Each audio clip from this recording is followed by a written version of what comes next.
palavra do Senhor vai nos dizer assim: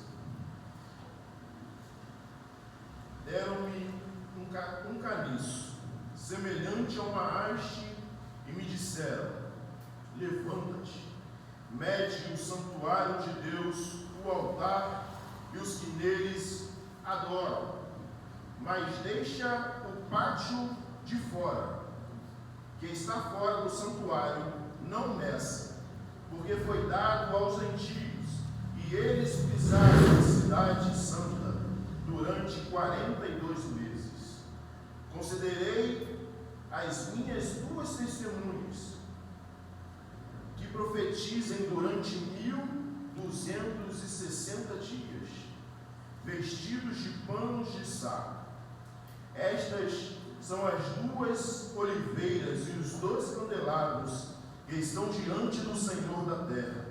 Se alguém quiser lhes causar dano, a sua boca sairá fogo, que devorará os seus inimigos. Pois se alguém quiser lhe causar dano, certamente será morto. Eles têm poder de fechar o céu, para que não chova durante os dias da sua profecia, e tem poder sobre as águas, para convertê-las em sangue, e também para ferir a terra com todo tipo de praga, quantas vezes quiserem. Quando concluírem seu testemunho, a besta que surgiu do abismo as atacará e vencerá e matará.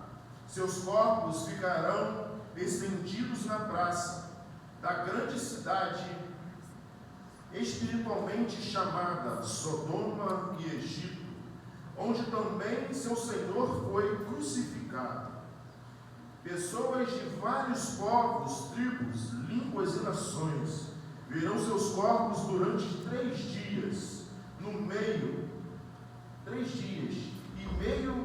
e não permitirão que sejam sepultados. Os habitantes da terra se alegrarão sobre eles, e comemorarão e enviarão presentes uns aos outros. Os habitantes da terra, uns aos outros, pois aqueles 2 profetas atormentavam os habitantes da terra. Depois de 3 dias e meio, um espírito de vida vindo de Deus entrou neles, e eles ficaram em pé, e os que viram foram tomados de grande temor.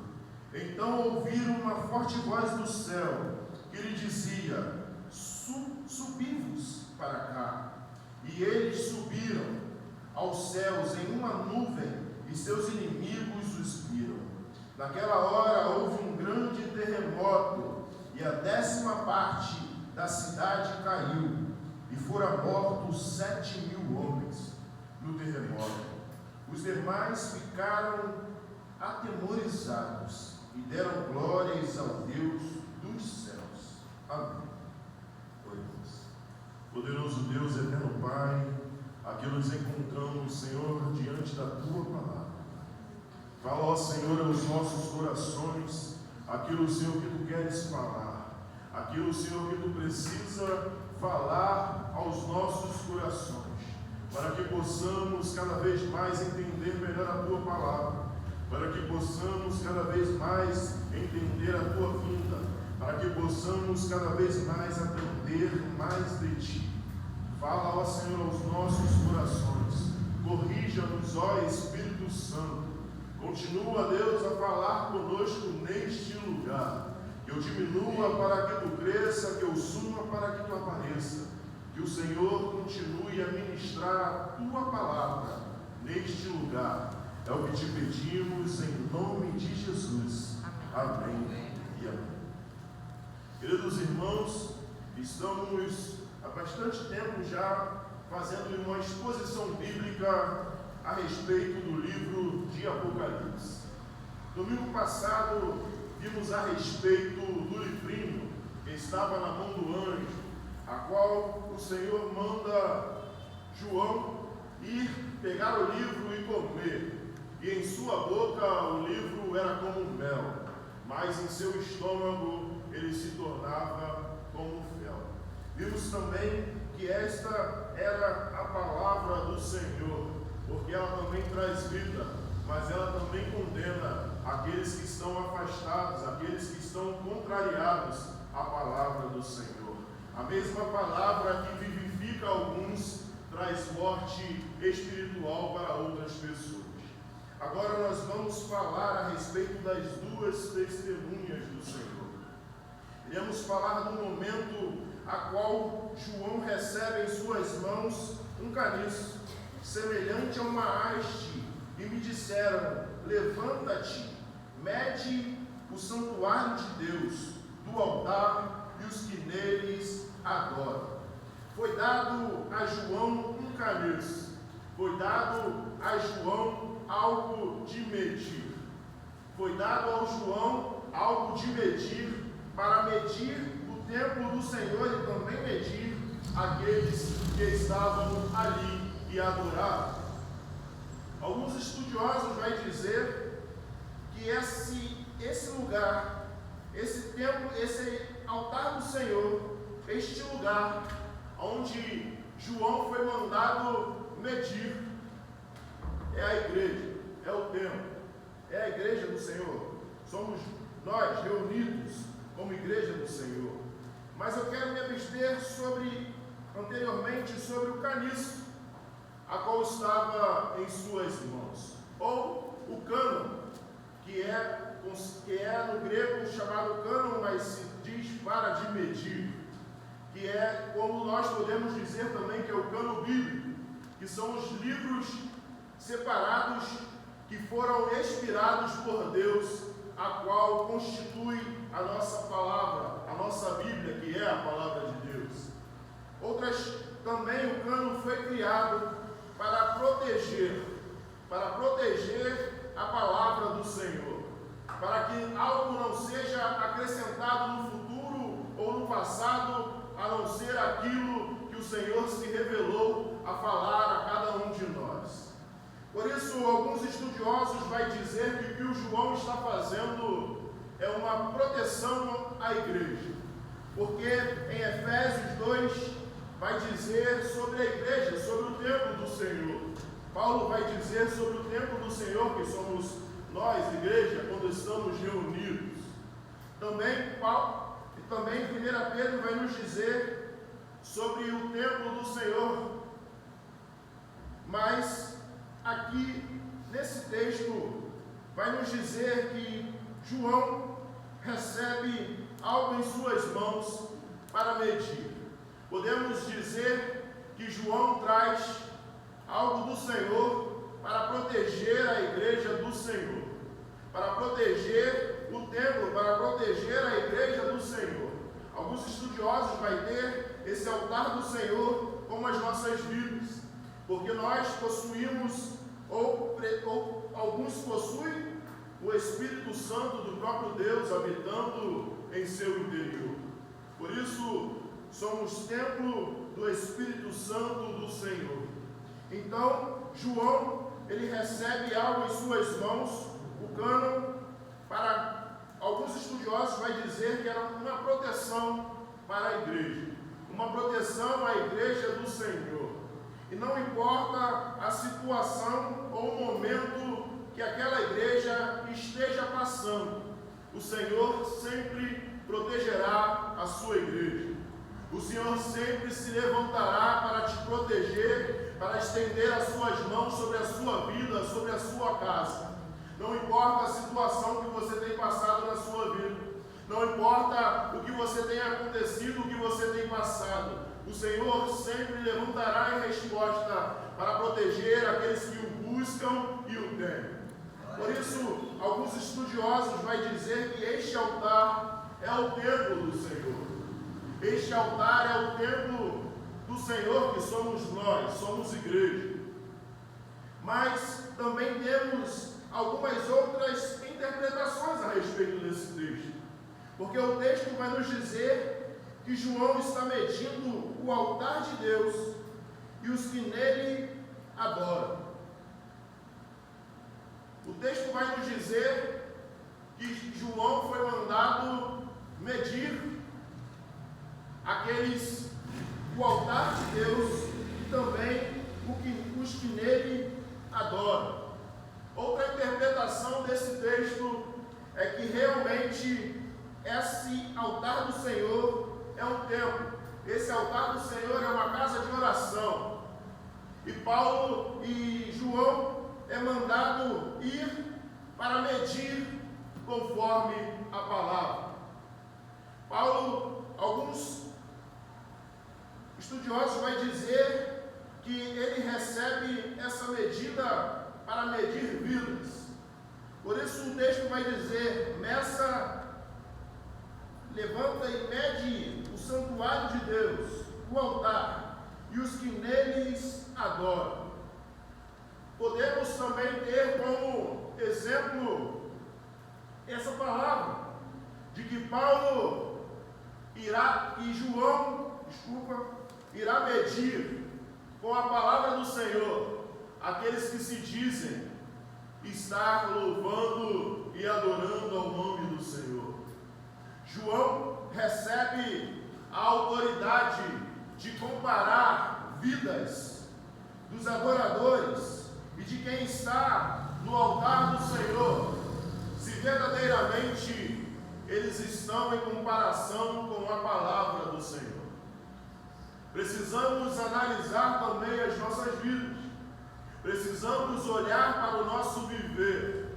Precisamos analisar se verdadeiramente temos vivido a palavra do Senhor. Se verdadeiramente, se João viesse nos medir hoje, se nossas vidas estão de acordo com a palavra do Senhor. Precisamos verdadeiramente estarmos alertas. Precisamos verdadeiramente estarmos em comunhão com o Senhor, pois o Senhor procura verdadeiros adoradores, aqueles que o adoram em espírito e em verdade. Amém. É necessário adorar ao Senhor em verdade.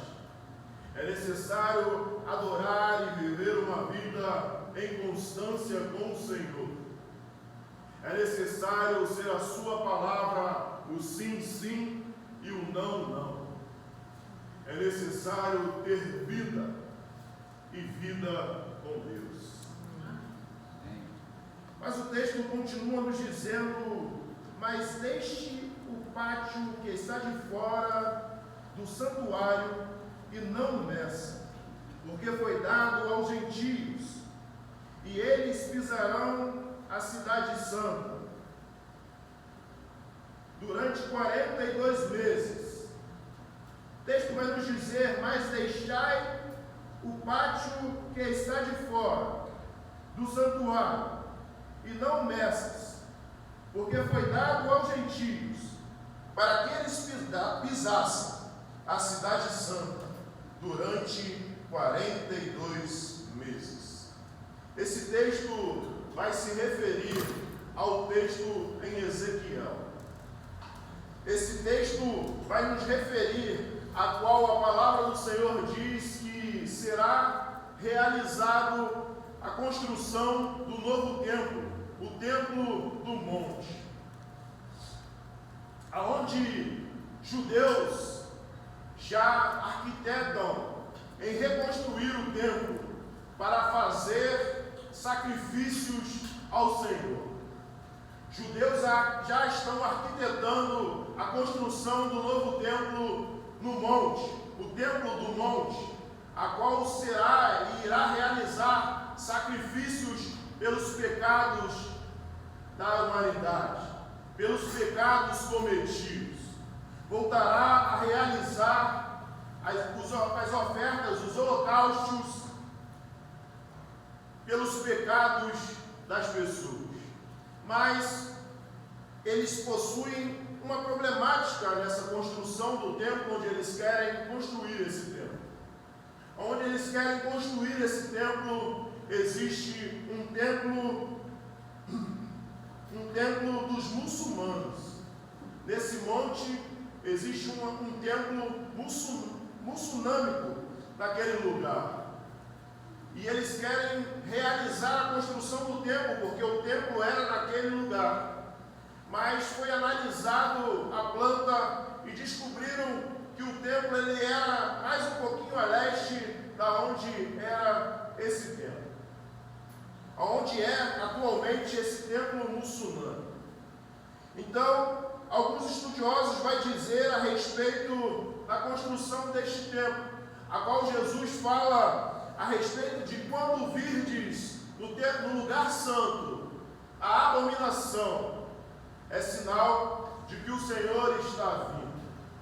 Muitos estudiosos e a palavra do Senhor vai nos confirmar que esse templo será construído pelo anticristo e será realizado. Por isso o texto aqui vai nos dizer que deixe de fora, não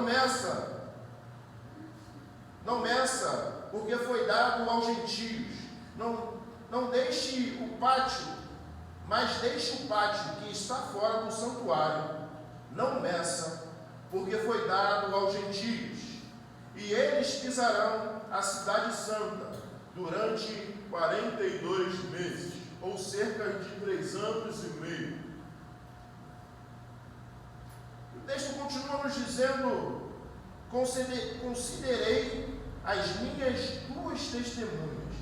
Concederei as minhas duas testemunhas, que profetizem durante 1262 dias, vestidos de pano de saco, ou seja, 3 anos e meio. 1260 dias, 3 anos e meio.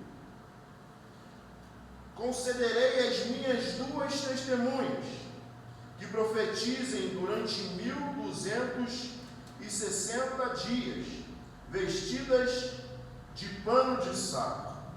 Essas duas testemunhas irão profetizar, irão demonstrar às pessoas com a sua vida, irão profetizar e irão anunciar, irão proferir a palavra de Deus.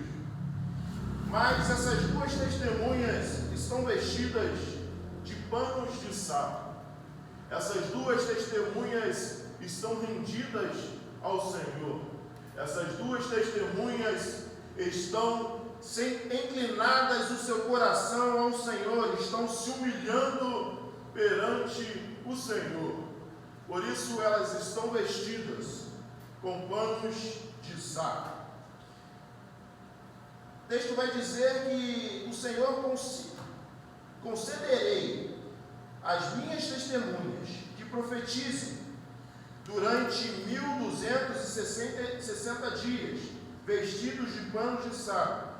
Como sabemos e como já analisamos o livro de Apocalipse, nem todo o tempo, nem todos os dias, nem todas essas numerologias que o texto traz, ela é literal. Mas o Senhor concederá as minhas testemunhas que profetizem durante 1260 dias. Alguns estudiosos vão dizer que essas duas testemunhas são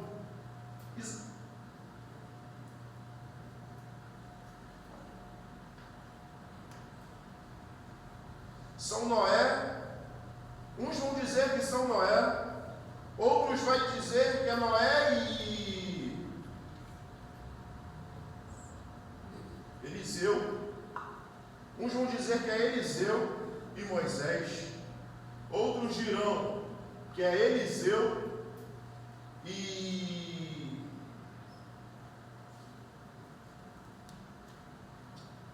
Enoque, outros dirão que é Enoque e Eliseu, pois eles não viram a morte.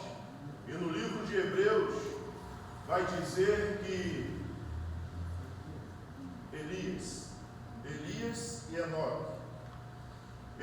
Enoque, porque no livro de Hebreus vai dizer que o homem está destinado a morrer uma só vez, e como eles não viram a morte, virão para morrer, nos diz o texto aqui. Mas isso não é uma verdade absoluta. Por quê? Porque Lázaro, ele morreu, ressuscitou, e logo após, depois, a Bíblia não diz, mas certamente ele morreu novamente. Então, Hebreus 11, ele não está dizendo que somente seria daquela forma. Outras pessoas vai ter como Eliseu e Moisés. Por quê? Porque algumas coisas que essas testemunhas irão realizar faz parte da vida deles, das coisas que eles viveram e que eles fizeram quando estiveram aqui na terra. Mas outros estudiosos vão comparar essas duas testemunhas como a igreja do Senhor. A igreja a qual foi colocado nesta terra para profetizar. A igreja a qual foi colocado nesta terra para proclamar e anunciar o Evangelho do Senhor. A igreja a qual foi colocado nesta terra para viver uma vida de santidade, para demonstrar não somente com palavras, mas com atitudes e com a vida Cristo Jesus, para demonstrar o Evangelho da salvação aos perdidos. Por isso, eu gosto de ter essa análise, de pensar que essas duas testemunhas somos eu e vocês, a qual o Senhor nos colocou neste mundo para anunciar o seu Evangelho, para proclamar e anunciar a sua salvação, para proclamar e anunciar a vinda de Jesus. O texto continua nos dizendo: e estes são duas oliveiras, e as duas candelabros que estão diante do Senhor da terra. Se alguém quiser lhes causar dano, de sua boca sairá fogo, que devorará os seus inimigos. Pois se alguém quiser lhe causar dano, certamente será morto. Eles têm poder de fechar o céu, para que não chova durante os dias da sua profecia, e tem poder sobre as águas, para convertê-las em sangue, e também para ferir a terra, com todo tipo de praga, quantas vezes quiser. Por isso, alguns estudiosos vão dizer que se trata de Moisés e Elias, pois Elias orou para que não chovesse. Pela sua palavra ele disse que não ia chover e não choveu. Elias orou e desceu fogo do céu. Moisés tocou na água e a água se tornou sangue. Moisés orou ao Senhor e as pragas vieram ao Egito. Por isso alguns estudiosos analisam e vão dizer que são essas pessoas. Mas nós não podemos afirmar, ou melhor, não podemos ficar conjecturando, pois a palavra não nos diz quem são essas testemunhas. Não nos afirma e não nos diz quem verdadeiramente são. Então nós precisamos verdadeiramente ficar com aquilo que a palavra do Senhor nos fala. Muitos estudiosos tentam interpretar e tentam adivinhar e acreditar e tentar conhecer algo a qual o Senhor não nos revelou. Muitas pessoas têm buscado conhecer e têm buscado entender algo que o Senhor não revelou e não deixou claro. Muitas pessoas têm buscado entender aquilo a qual não foi dado o entendimento para cada um de nós.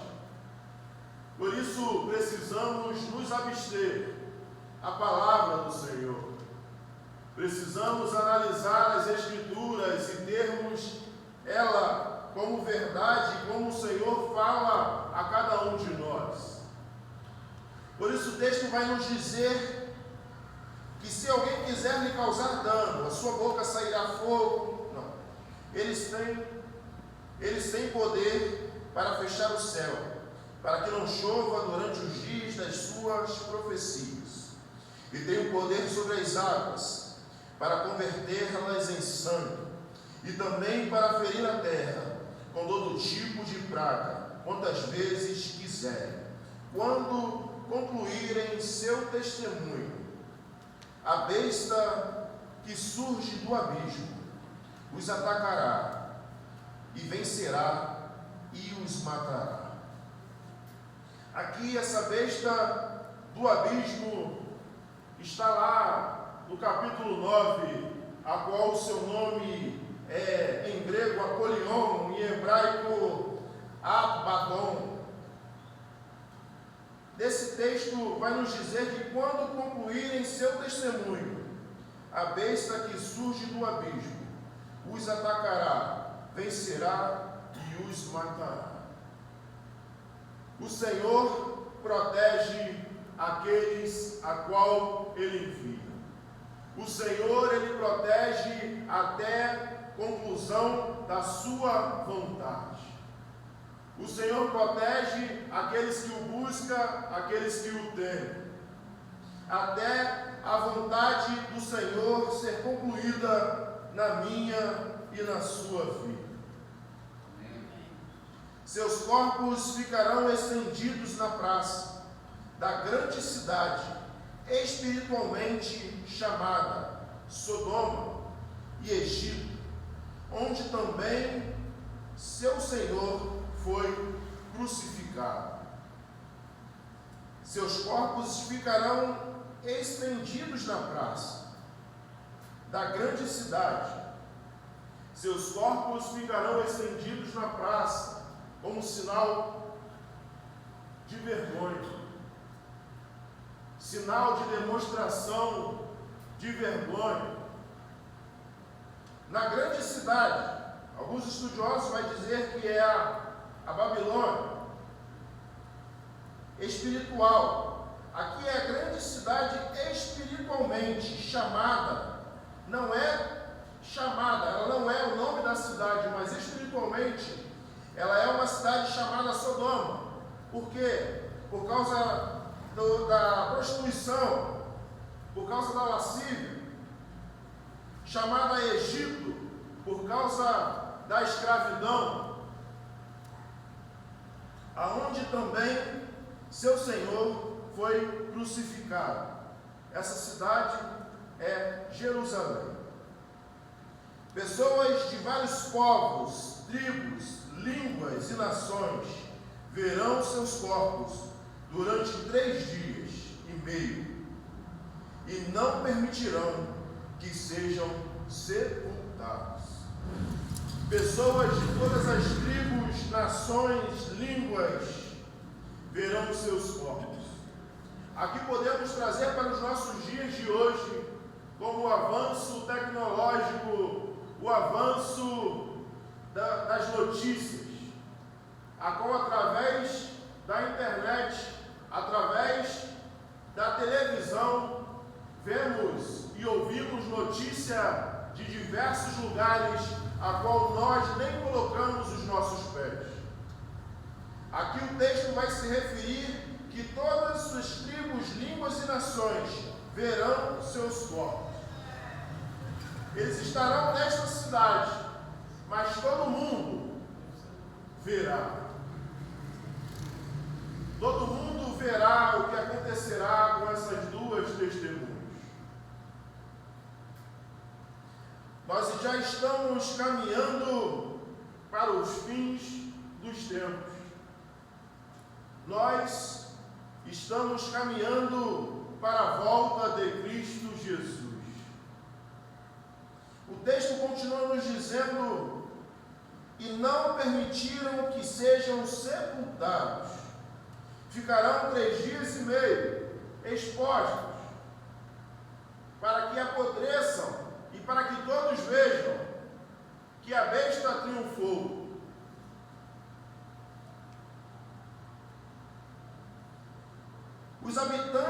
terra se alegrarão sobre eles e comemorarão.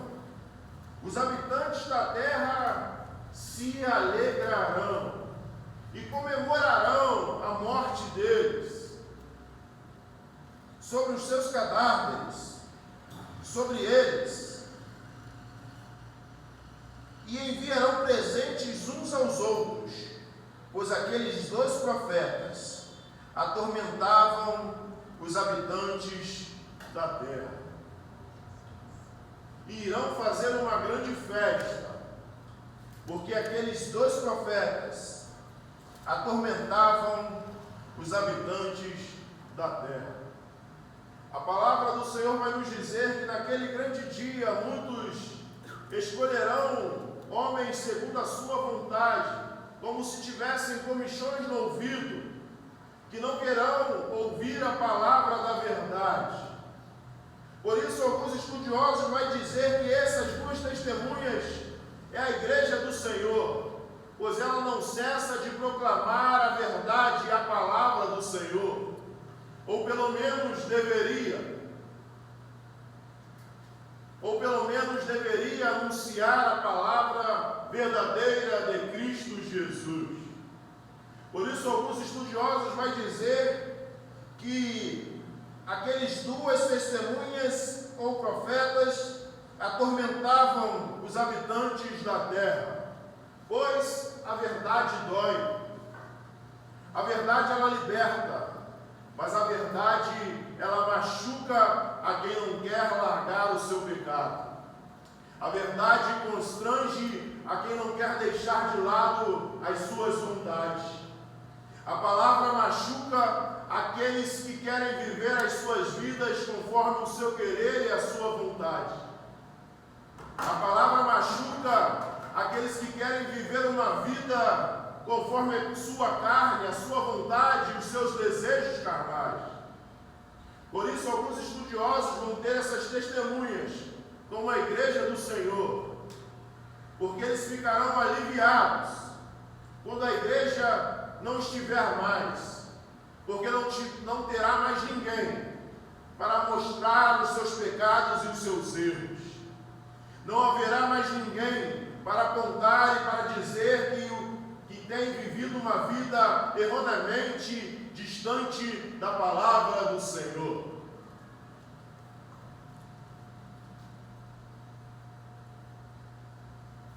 Depois de 3 dias e meio, um espírito de vida vindo de Deus entrou neles, e eles ficaram em pé, e os que os viram foram tomados de grande temor. O inimigo pode achar que te venceu. O inimigo pode achar que a sua vida está derrotada. O inimigo pode achar que ele venceu a batalha na sua vida. Mas ao receber o Espírito de vida vindo de Deus, o Senhor ressuscita aquilo que está morto na minha e na sua vida. Deus, ele ressuscita na minha e na sua vida aquilo a qual você não tem mais esperança, aquilo a qual você acha que não tem mais jeito, aquilo a qual talvez falaram para você, não tem mais como, não tem mais jeito, não vai dar certo. Eu creio num Deus que vivo está e reina para todos sempre, e tem o poder da minha e da sua vida. Ele possui a chave em suas mãos, e em suas mãos há todo o poder e toda a autoridade. O inimigo achou que venceu. Por 3 dias e meio, aqueles profetas, aqueles homens estavam sem vidas, mas o Senhor restituiu, derramou vida sobre a vida daqueles homens. E na minha vida e na sua vida não é diferente. O Senhor pode trazer à existência aquilo que não existe. O Senhor pode trazer vida aquilo que você acha que não tem saída. O Senhor pode vivificar na minha e na sua vida o que você acha que não tem mais jeito e não tem mais saída. O Senhor pode todas as coisas.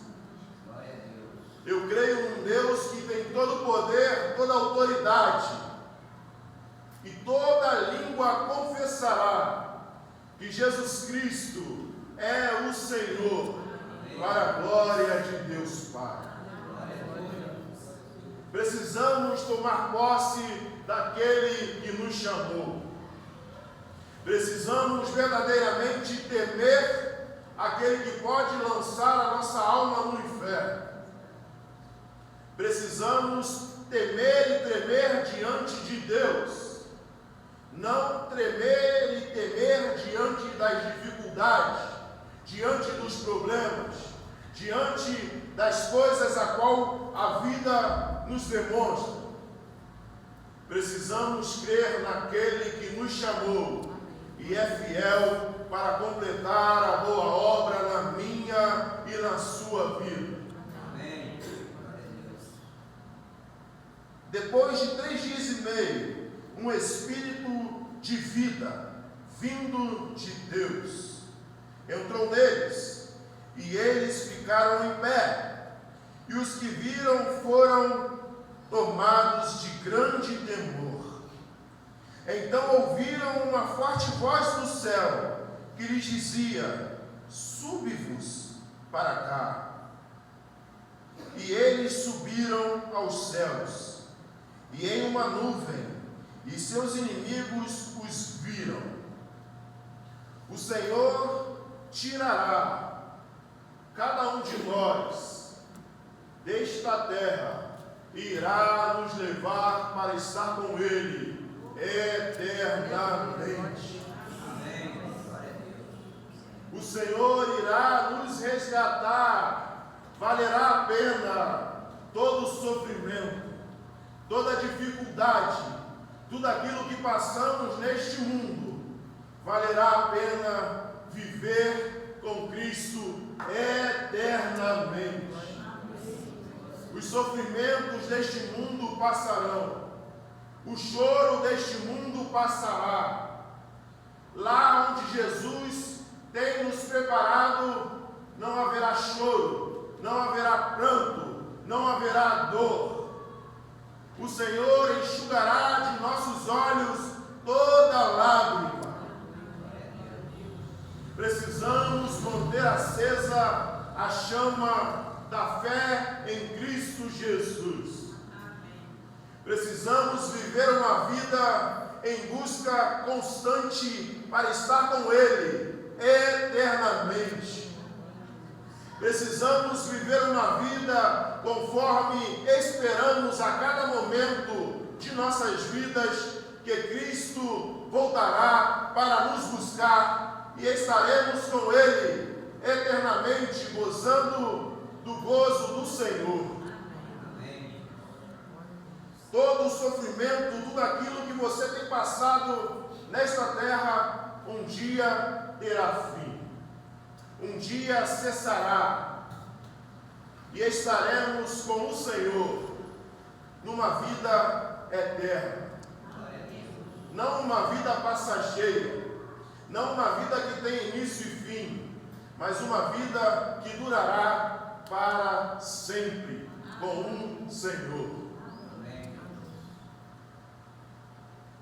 Então, e eles subiram aos céus, e uma nuvem e seus inimigos os viram. Naquela hora houve um grande terremoto, e a 10ª parte da cidade caiu, e foram mortos 7.000 homens no terremoto. Os demais ficaram atemorizados e deram glórias ao Deus do céu. O segundo ai passou, e o terceiro ai está por vir.